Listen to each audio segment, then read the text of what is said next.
COVID-19 is a scary, unpredictable global pandemic. Some people recover, and some people, it fatally destroys the lungs. We have seen it is not just seniors and those with pre-existing medical conditions that succumb to the virus. Is there a possibility for this horrifying pandemic and for future global viral attacks? Can we do more to protect ourselves? Let's take a look at immune function. Our immune system is divided into two categories. Our innate immunity is the immune system we are born with, and functions to keep foreign threats out: bacteria, viruses, toxins.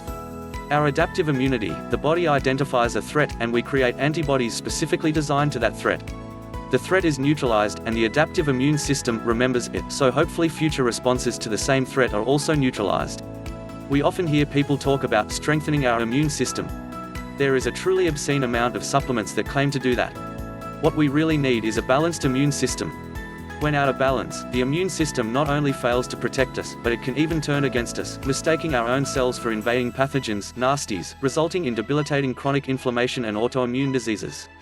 Lupus, rheumatoid arthritis, allergies are all examples of autoimmune responses. Now let's take a look at COVID-19. COVID-19 is an illness caused by a coronavirus. Human coronaviruses are common and are typically associated with mild illnesses, similar to the common cold.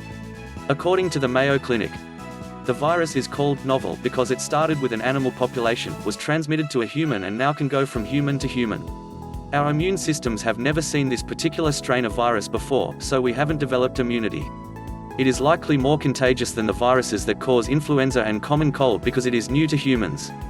Humans have no way to prepare for it, and their immunity is not ready to fight it. This results in the virus causing more cellular damage and producing more inflammatory cells. I have published many articles here on e-zines about oxidative stress and inflammation. Please refer to those for more background here. Yes, COVID-19 is new to us. Research is showing us many of the people dying in the novel coronavirus pandemic appear to be harmed more by their own immune system than by the virus itself. It is the inflammatory response of the immune system that presents grave danger. Research from the University of Melbourne is showing us a robust immune response across different cell types was associated with clinical recovery. Balanced immune response seems to be the key in people who recover. Science now refers to something called a cytokine storm. Albeit still under a great debate, a cytokine storm is an overactive immune response and inflammatory responses out of control. An uncontrolled release of pro-inflammatory cytokines. Doctors and researchers are increasingly convinced that in at least some cases of COVID-19, the body's own immune system is overreacting to the virus with a cytokine storm. The immune system has an extreme response that causes more damage than the virus itself. Some doctors are now using powerful anti-inflammatory drugs to fight the virus. There are thousands of articles, featuring hundreds of studies on the diseases linked to chronic inflammation. It seems that our survival of COVID-19, or our demise, is linked as other diseases to immune response and chronic inflammation. Research on COVID-19 is very recent. The entire world has put other research on hold, scrambling to save lives. There is so much we do not know, however, we do not have the luxury of time.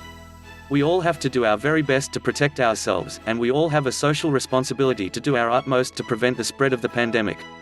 Again, many of us think we are choosing a healthy lifestyle, but we are actually increasing our levels of oxidative stress, which can lead to chronic inflammation.